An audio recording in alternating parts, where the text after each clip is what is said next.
안녕하세요. 꿀단지 PD입니다. 해외 직구를 통해 구매 가능한 태블릿 종류가 많아지면서 우리가 선택할 수 있는 폭이 많이 넓어졌습니다. 10만원 아래부터 3, 40만원 제품까지 가격대와 크기가 세분화되었는데 오늘 소개할 제품은 10만원 초반대에 구매할 수 있는 레노버 샤오신패드 2024입니다. 11인치 태블릿으로 2021년과 2022년에 동영상 머신으로 인기를 끌었던 P11과 P12의 후속 제품입니다. 해외 직구의 특성상 가격이 조금씩 변동하긴 하는데 평소에는 14만원에서 16만원 선에서 팔리고 있습니다. 알리익스프레스, 쿠팡, 위메프 등 온라인몰의 특가 프로모션을 잘 이용하면 11만원에서 12만원 선까지도 구매가 가능합니다. 포장 박스도 그렇고 안에 들어있는 종이 내장재에서 싼 티가 나지만 제품을 보호하는 기본적인 역할은 충분히 합니다. 안에는 태블릿 본체, 충전 어댑터와 케이블, 유심핀, 설명서가 들어 있습니다. 샤오신패드 2024의 디자인은 우리가 흔히 알고 있는 태블릿의 형태로 이전 모델들과 함께 보겠습니다. 이전 모델들은 색상과 재질을 다르게 해서 포인트를 줬고 이번에는 B급 무늬를 넣고 카메라 섬을 눈에 띄게 만들었습니다. 레노버 로고가 떡하니 들어가 있는 것은 동일합니다. 나름 디자인에 신경을 써서 조금 더 세련된 형태로 나아가고 있습니다. 색상은 그레이와 퍼플이 있는데 제가 구매한 것은 퍼플입니다. 크기는 베젤이 굵은 편은 아니라서 10에서 11인치 정도의 태블릿에서 만날 수 있는 일반적인 수준으로 가로 25.54cm, 세로 16.69cm입니다. 크기 가늠을 위해 A4 종이 위에 얹어 보기도 하고 샤오신패드 2024 위에 아이폰 15 프로 맥스, 갤럭시 S24 울트라, 접은 상태의 갤럭시 Z 폴드 5와 Z 플립 5를 차례대로 얹어 봅니다. 그리고 꽤나 오랜 기간 인기를 끌고 있는 12.7인치 샤오신패드 프로 12.7을 아래에 놓고 8.8인치 Y702세대를 위에 놓으면 어느 정도 크기 가늠이 됩니다. 두께는 7.1mm로 얇은 편에 속하고 무게는 468g으로 시장에서 판매 중인 비슷한 화면 크기의 애플과 삼성 태블릿 무게와 비교하면 괜찮은 편입니다. 크기와 두께, 무게를 종합적으로 판단한 휴대성은 비슷한 크기의 다른 태블릿들과 비교하면 뒤처지지 않습니다. 8인치대 태블릿처럼 쾌적한 휴대성을 자랑하는 것은 아니지만 무난하게 들고 다닐 수 있습니다. 태블릿을 선택할 때 휴대성이 가장 중요하다면 8인치대를, 들고 다니지 않고 집이나 사무실 등 한 장소에 놓고 사용한다면 12인치대를 권하곤 하는데 이 두 가지 사용 환경의 중간쯤에 있다면 11인치인 샤오신패드 2024를 권하는 거죠. 10만원대 태블릿을 살까 말까를 고민할 때 성능은 과연 괜찮을까에 대한 의구심이 가장 큽니다. 가격이 싸다고 해도 버벅거림 없이 무난하게 사용할 수 있어야 합니다. 샤오신패드 2024는 퀄컴 스냅드래곤 685를 탑재했고 결론적으로 빠릿빠릿해서 쾌적하게 잘 돌아간다까지는 아니더라도 이 정도면 고사양을 요구하는 게임이나 영상 편집 등을 제외하고 무난하게 사용할 수 있겠다 정도는 됩니다. 램이 8기가인 점도 마음에 듭니다. 전작인 P12와 P11, 비슷한 10만원대인 아이플레이 50과 아이플레이 50 프로맥스와 벤치마크 점수를 함께 보면 당연히 P12나 P11보다는 앞서고 아이플레이 50은 유니 SoC T618과는 비슷한 수준입니다. 그리고 스냅드래곤 685가 헬리오 G99보다는 조금 아래에 있습니다. 보급형 태블릿들은 AP가 고성능을 내는 게 아니라서 발열과 스로틀링부터 비교적 자유로운 편인데 혹시나 문제가 없는지 테스트를 진행했습니다. 3D마크 와일드라이프 스트레스 테스트를 해보면 99.7%의 성능 유지 안정성으로 스로틀링은 걸리지 않습니다. 스트레스 테스트 간에 측정한 최고 온도는 전면 31도대, 후면 26도대니까 발열에 대한 걱정도 전혀 할 필요가 없습니다. 성능을 고려하면 샤오신패드 2024의 사용 목적은 명확합니다. 스마트폰보다 조금 더 큰 화면에서 영상을 보기 위한 동영상 머신으로 딱입니다. DRM 와이드바인 보안 레벨 에러 인증을 받은 태블릿이고 자체 인증을 한 번 더 받아야 하는 넷플릭스에서도 에러으로 FHD 상도를 지원합니다. 샤오신패드 2024는 1929x1200 해상도, 90Hz 주사율, 400니트 바퀴를 지원하는 16:10 화면비, 11인치 LCD 디스플레이를 탑재했습니다.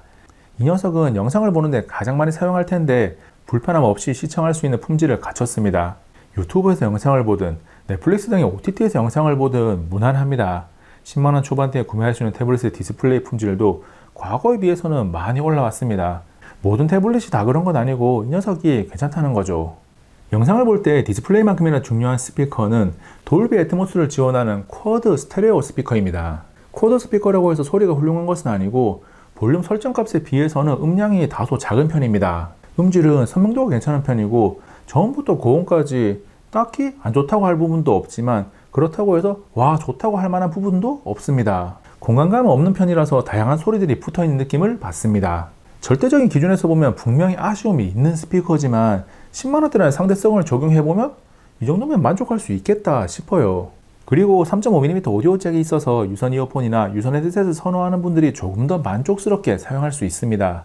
센서는 가속도, 중력, 자이로 등이 탑재되어 있고 주요 센서 종류 중에는 방향 센서가 빠졌습니다. 그런데 GPS는 탑재되었기 때문에 내비게이션 사용은 가능합니다. 다만 경로를 설정해서 이동하는 것은 문제가 없지만 경로 설정 없이 사용하는 안전주행 모드에서는 완전하지 못합니다. 다음 이야기할 부분은 전용 펜 사용입니다. 레노버의 전용 스타일러스 펜을 사용할 수 있는데 반응 속도가 많이 느린 편이라서 일반 촬영을 해도 표시가 날 정도로 펜 사용을 권하지 않습니다. 슬로우 모션 촬영한 모습까지 보면 구체적인 설명이 없어도 왜 별로인지 바로 표시가 잘 납니다. 실제로 체감되는 레이턴시는 더 심합니다. 저는 호환 가능한 펜을 이미 가지고 있어서 잘 써볼 거라고 펜 보관이 되는 전용 폴리오 케이스까지 구매했는데 꿀청자들은 굳이 돈을 더 들이지는 마시기 바랍니다. 필기나 그림 그리기 용도가 아니라 터치 대신 조작하는 용도로 사용하겠다면 말리지는 않겠지만 추천하지는 않습니다. 굳이 왜? 이런 느낌이죠.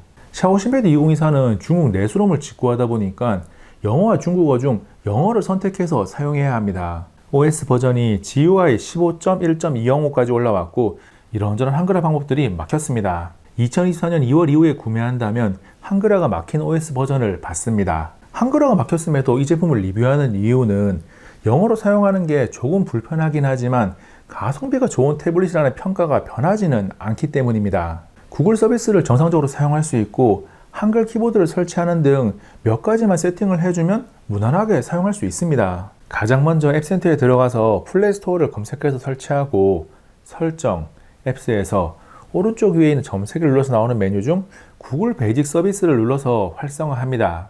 다음 플레이스토어에서 한글 키보드를 하나 선택해서 다운받아 설치하면 되는데 뭘 골라야 할지 모르겠다면 네이버 스마트보드를 권합니다. 네이버 스마트보드 설정을 진행하면 첫 번째에서 온스크린 키보드로 네이버 스마트보드를 활성화합니다. 두 번째 설정에서는 고민 없이 네이버 스마트보드를 선택합니다. 그리고 세 번째 설정에서 본인 스타일에 맞는 한글 키보드 형태를 선택합니다. 이어서 플레이스토어를 이용해서 우리에게 익숙한 웹 브라우저를 설치하는데 구글 크롬이나 삼성 인터넷 브라우저 중 하나를 선택하면 무난합니다. 설정에서 해야 할 일이 몇 가지가 더 있습니다. 설정의 제너럴 세팅에서 데이트 앤 타임을 선택한 후 타임존을 한국으로 변경합니다. 메뉴에 Set Time Automatically가 활성화되어 있어도 타임존은 최초 한번 변경해줘야 합니다. 이어서 노티피케이션 앤 컨트롤 센터를 이동해서 위쪽에 있는 앱 세팅 메뉴에 들어갑니다. 앱 센터를 비활성화하고 구글 플레이 스토어와 구글 플레이 서비스가 활성화되어 있으면 됩니다. 이번에는 앱 세팅에서 아래쪽으로 쭉 내려오면 있는 메뉴인 디바이스 앤 앱 노티피케이션에 들어갑니다. 구글 플레이 서비스가 Not Allowed에 있을 텐데 활성화를 해서 Allowed로 바꿔줍니다.